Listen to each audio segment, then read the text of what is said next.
Good news for the defenders of tyranny, oppression, and mass terror.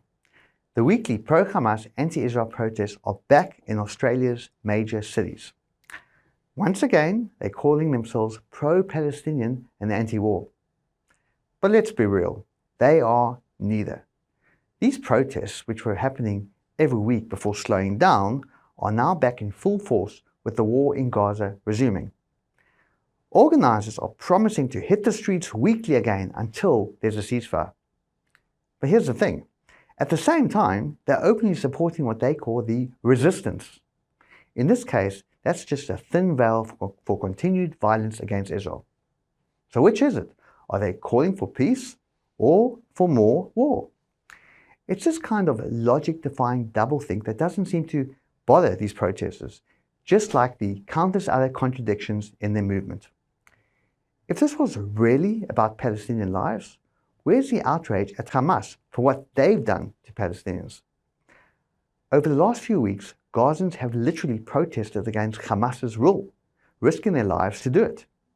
Even Australia's foreign minister and the prime minister have said Hamas should have no role in governing Gaza.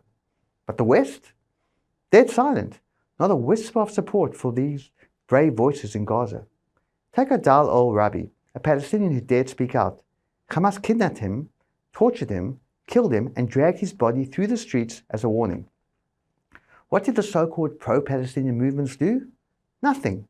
No rallies, no statements, no outrage.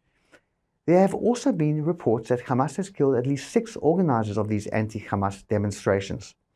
But when Israel takes action against a group that murdered or died and others, suddenly these protesters are beating their chest about genocide and injustice.